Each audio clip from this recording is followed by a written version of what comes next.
बिस्मिल्लाहिर्रहमानिर्रहीम, अस्सलाम वालेकुम। आज हम डिस्कस करेंगे फर्स्ट ईयर फिजिक्स के चैप्टर नंबर 6 के एक्सरसाइज के शॉर्ट क्वेश्चंस।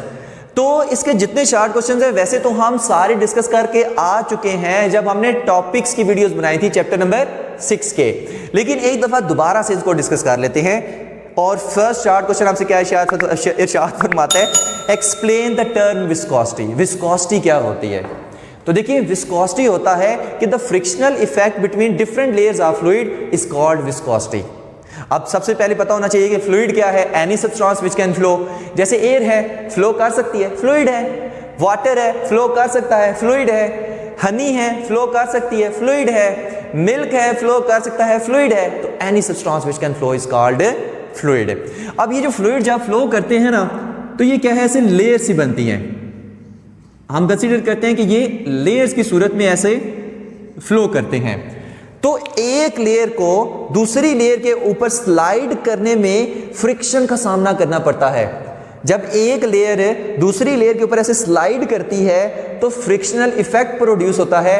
वो हम कहते हैं कि ये फ्रिक्शन इफेक्ट क्या है, ये विस्कोसिटी है। The frictional effect between different layers of fluid, between different layers of fluid is called viscosity.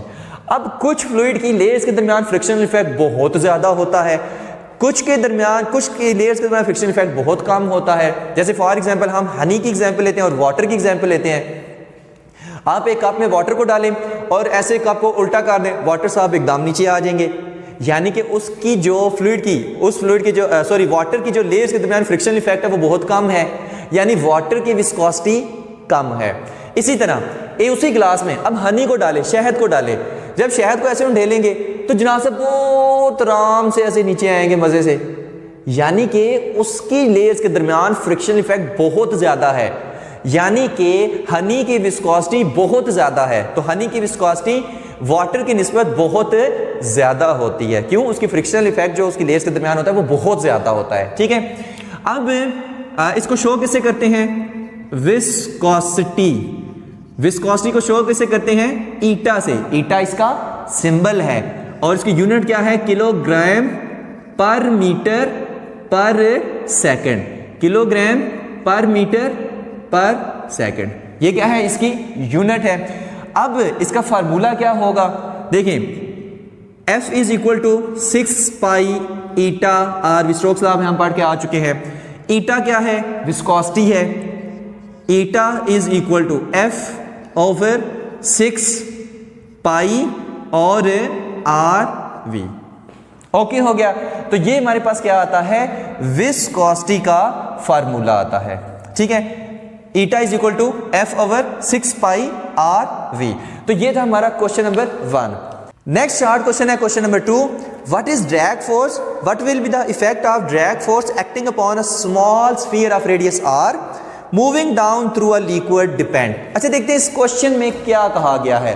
देखिए, पहली जो बात इसमें पूछी गई है वो कहता है कि ड्रैग फोर्स क्या होती है। दूसरी बात जो उसने पूछी है कि अगर एक स्फीयर को हम फ्लूइड में मूव करा रहे हैं तो जाहिर सी बात उसमें ड्रैग फोर्स लगेगी। वो ड्रैग फोर्स किन किन फैक्टर्स पर डिपेंड करती है, ये उसने चीजें हमसे पूछी हुई हैं। तो सबसे पहली जो उसने चीज पूछी है वो क्या है? Drag force. वैसे तो ये हम टॉपिक में पहले भी पढ़ के आ चुके हैं। ड्रैग फोर्स क्या होती है?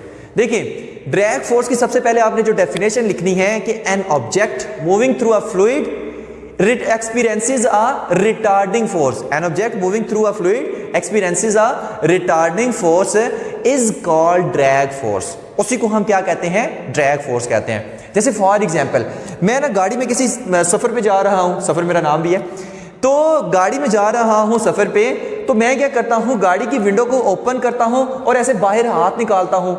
अब बाहर क्या है? एयर है। एयर मतलब फ्लूइड है। एयर भी क्या है? एक फ्लूइड है। जब ऐसे हाथ बाहर निकालता हूं तो गाड़ी में चलते चलते मेरा हाथ किधर मूव कर रहा है? एयर के अंदर, इस तरफ ऐसे। जब ऐसे मूव कर रहा है तो एयर मेरे हाथ पे एक फोर्स लगाएगी अपोजिट डायरेक्शन में, रिटार्डिंग फोर्स है। उसी को हम क्या कहते हैं? ड्रैग फोर्स कहते हैं। ठीक है, सेम इसी तरह अगर एक बॉल है, आप उसको ऐसे पानी में मूव करा रहे हैं, जब पानी में ऐसे मूव करा रहे हैं तो पानी उसमें फोर्स किधर लगा रहे हैं? अपोजिट डायरेक्शन में उसकी मूवमेंट के। मैं इधर मूव करा रहा हूं, पानी उसमें फोर्स इधर लगा रहा है। तो पानी क्या कर रहा है कि रिटार्डिंग फोर्स लगा रहा है, उसी को हम क्या कहते हैं, ड्रैग फोर्स कहते हैं। तो an object moving through a fluid experiences a retarding force is called drag force.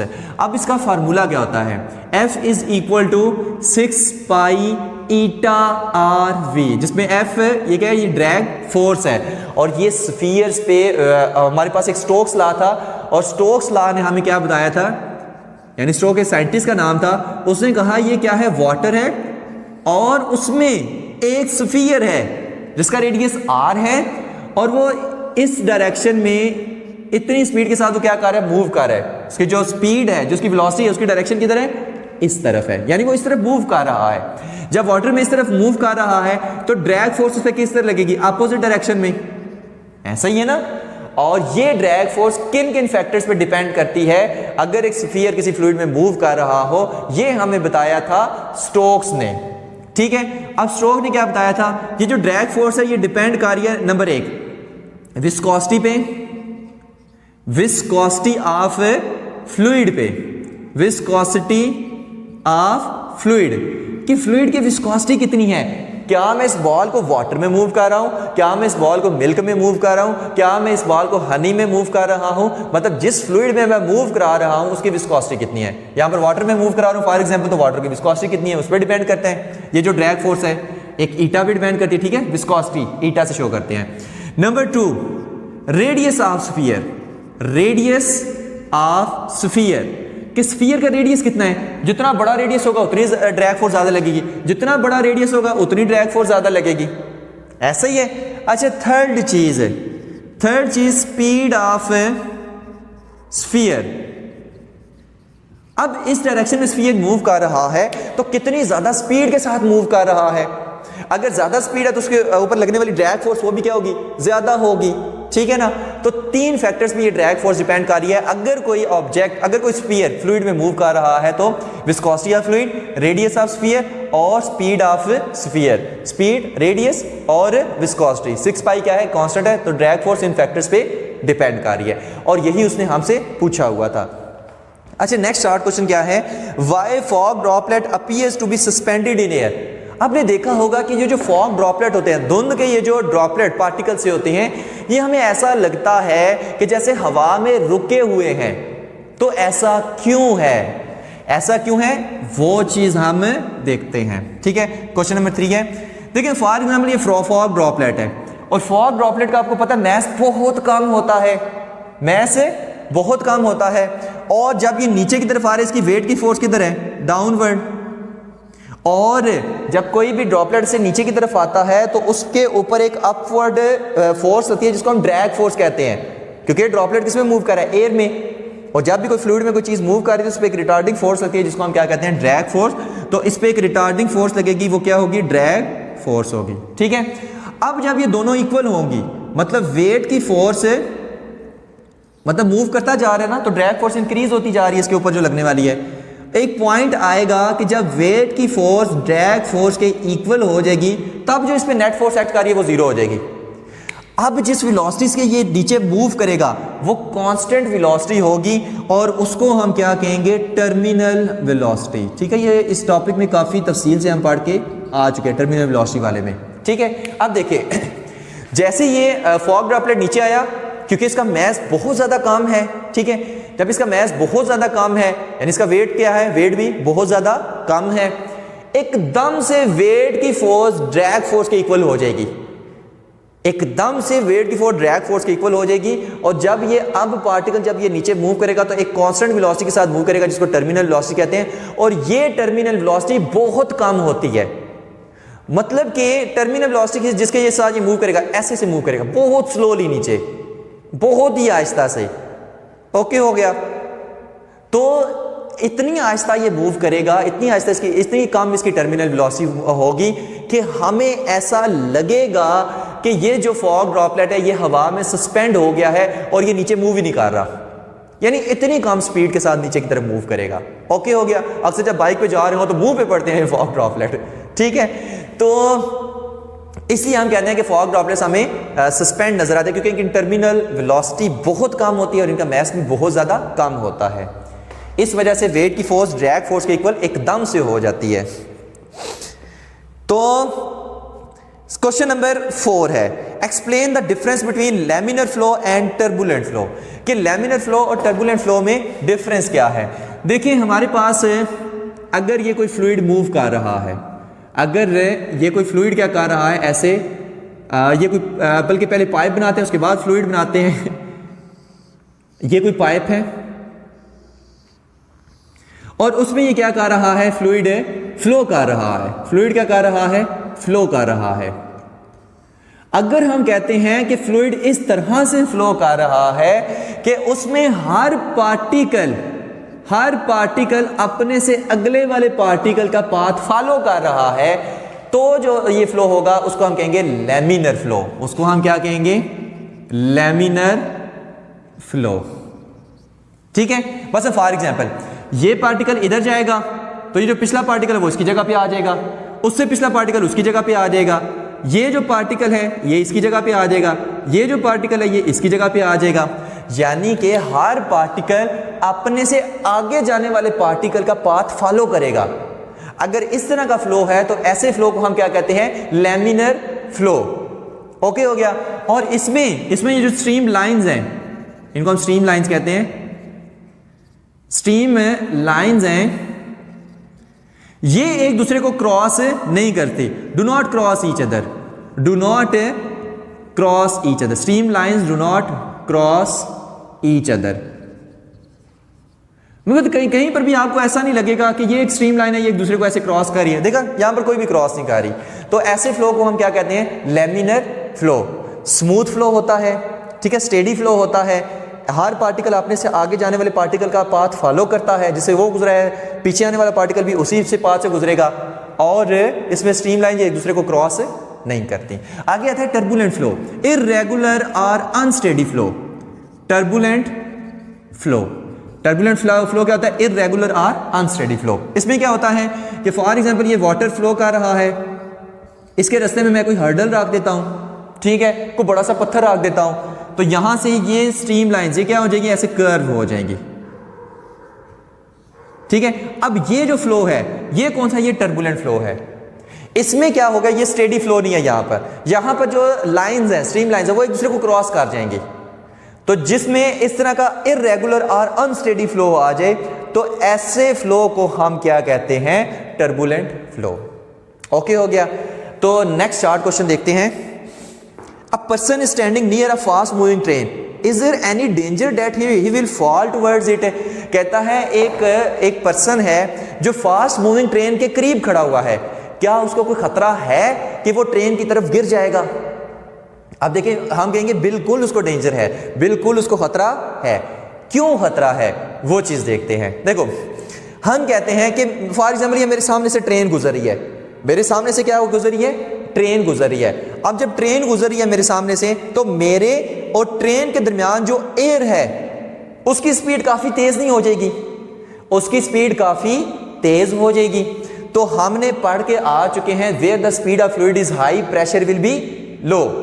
तो मेरे और ट्रेन के दरमियान, ट्रेन ऐसे चल रही है, मेरे और ट्रेन के दरमियान जो फ्लूइड की स्पीड है वो काफी ज्यादा तेज हो जाएगी। जब वो काफी ज्यादा स्पीड में फ्लूइड फ्लो करेगा तो प्रेशर मेरे और ट्रेन के दरमियान क्या हो जाएगा, कम हो जाएगा। मैंने कहा था वो लाइन याद रखें बुरे ख्वाब की तरह, where the speed of fluid is high pressure will be low. तो यहां पर प्रेशर क्या हो जाएगा, कम हो जाएगा। और मेरे पीछे बैक साइड पे वहां तो एयर जो है वो स्पीड से फ्लो नहीं कर रही, वहां तो उसी नॉर्मल स्पीड से ऐसा से फ्लो कर रही है, तो मेरे बैक पे प्रेशर बहुत ज्यादा हो जाएगा एज कंपेयर टू ट्रेन और मेरे दरमियान जो प्रेशर है। ठीक है, तो बैक पे प्रेशर ज्यादा और मेरे और ट्रेन के दरमियान प्रेशर कम, तो मुझे ना एक धक्का सा पड़ेगा कि मैं हाई प्रेशर से लो प्रेशर की तरफ मूव करूं, तो मैं एकदम वो क्या करेंगे, ट्रेन पे जा लिपकेंगे। इसीलिए कहते हैं कि जब ट्रेन गुजर रही हो तो उसके पास नहीं खड़ा होना चाहिए, खतरा है कि आप ट्रेन की तरफ गिर जाएंगे। क्यों गिरेंगे, दरमियान में प्रेशर लो हो जाएगा, पीछे प्रेशर हाई है, एक धक्का सा आपको पड़ेगा और ट्रेन की तरफ धड़ाल गिरेंगे।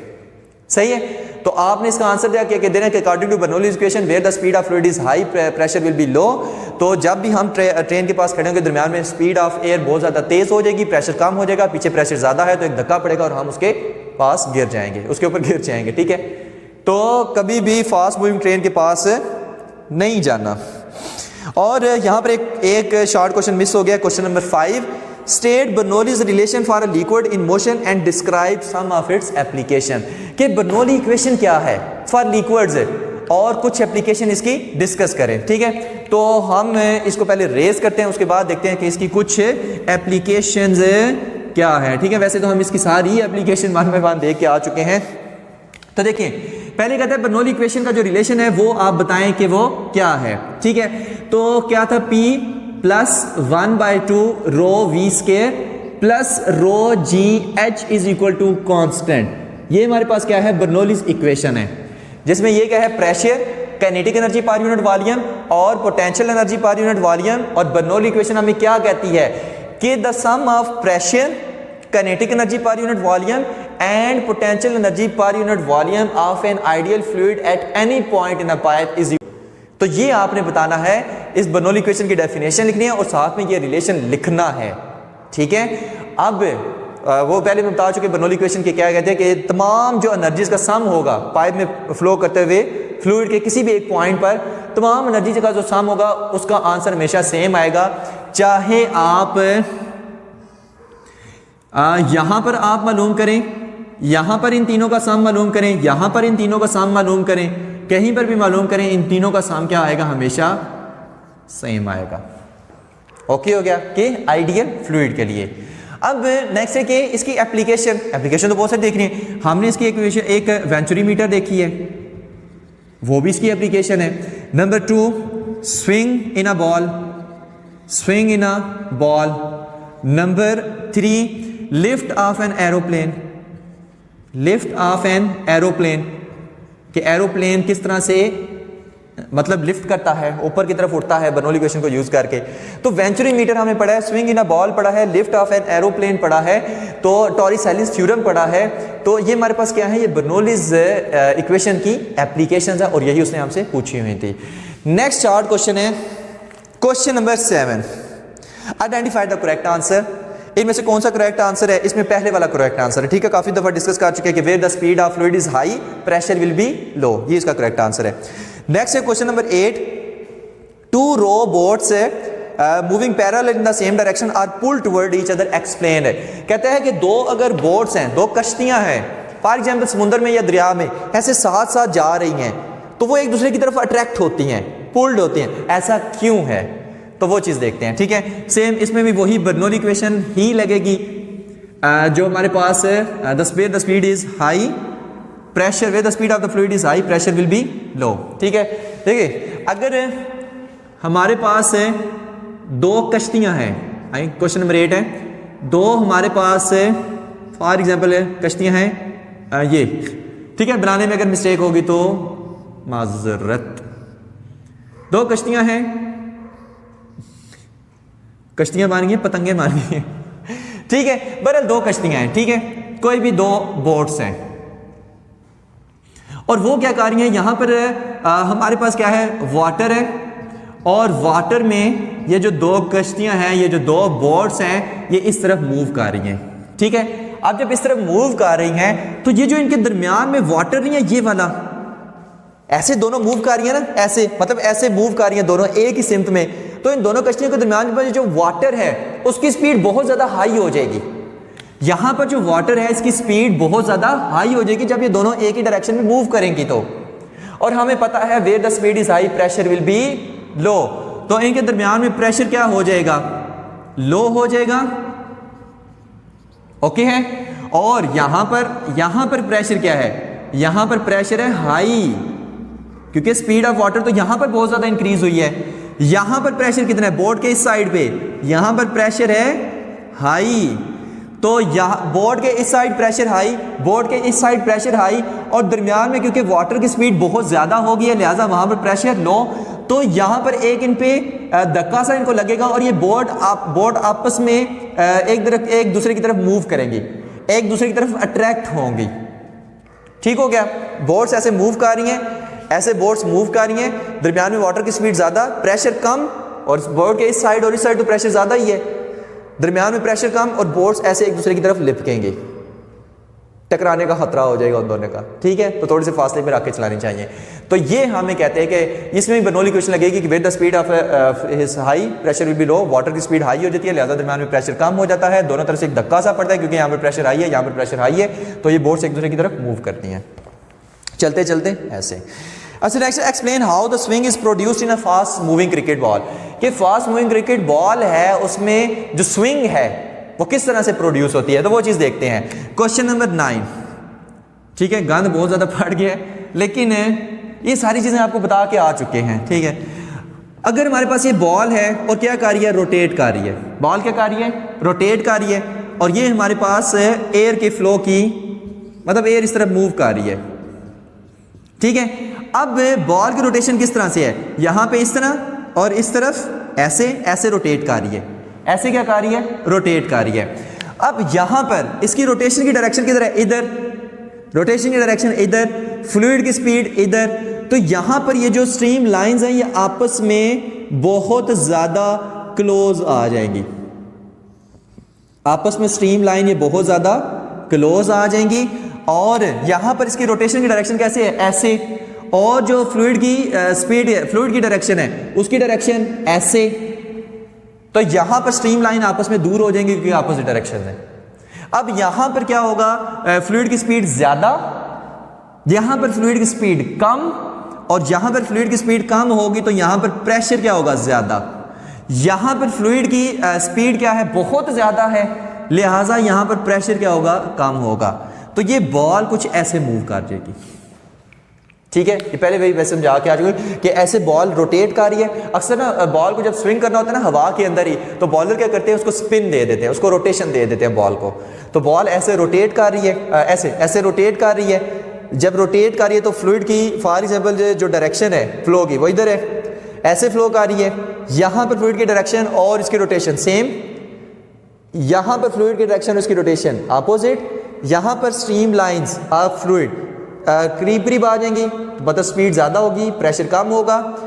यहाँ पर जो स्ट्रीम लाइंस है वो दूर दूर होंगी, स्पीड कम होगी, प्रेशर ज़्यादा होगा।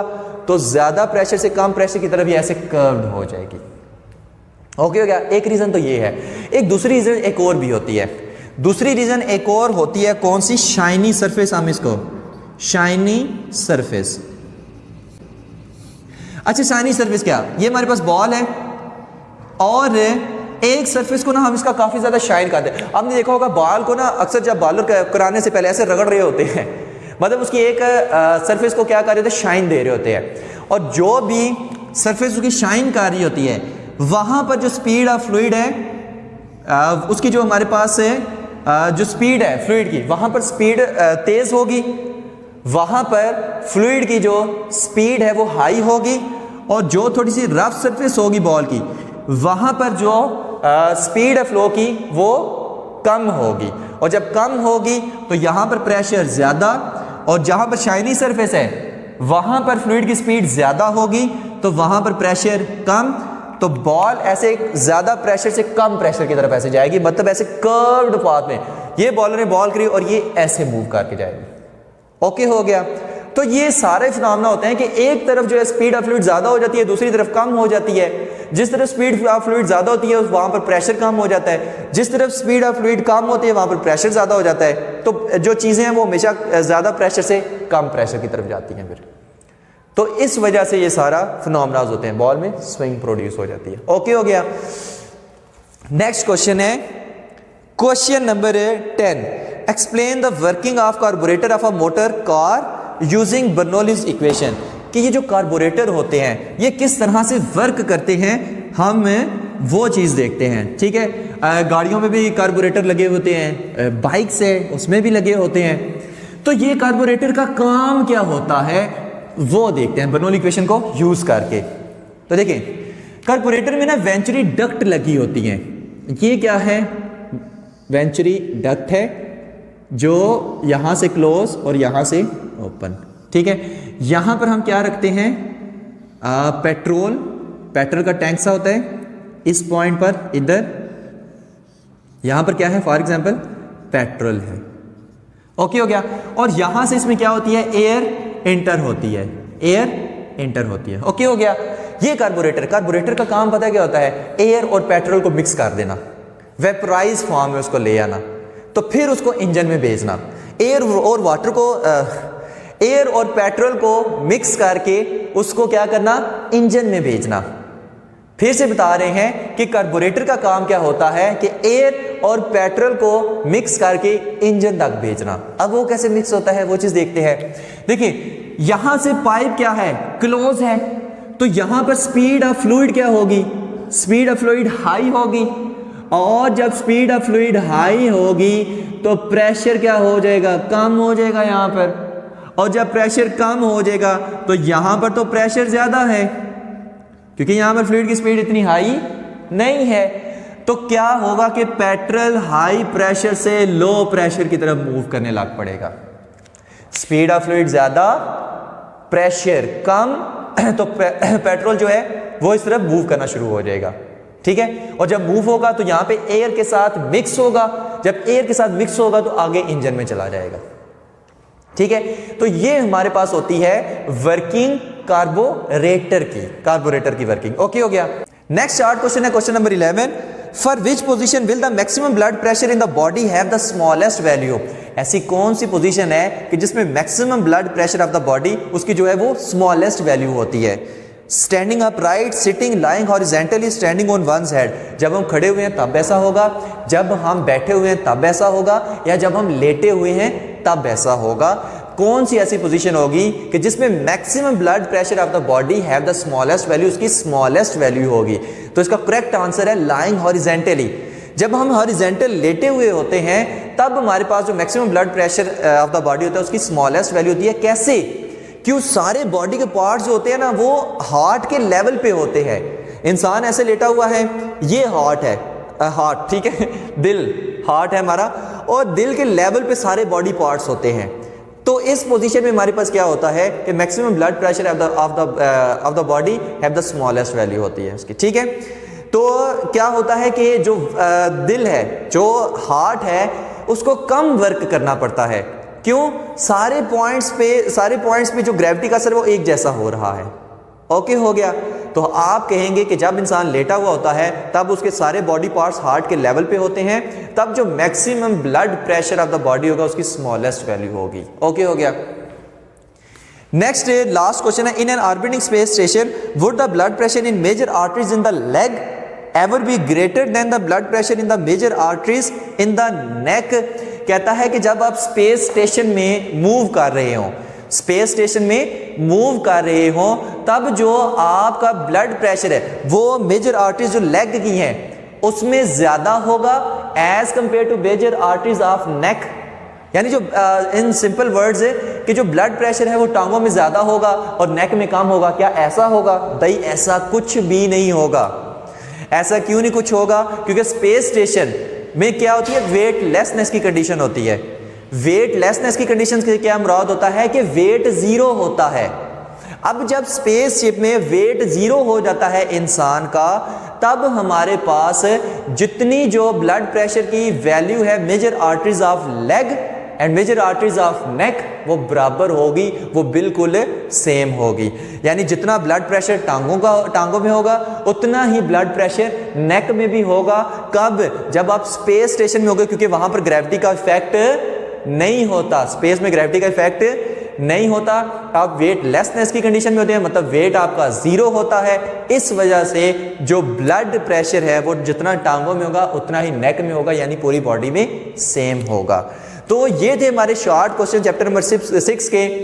होप सो क्या आपको समझ आ गए होंगे। Thank you very much. Allah Hafiz.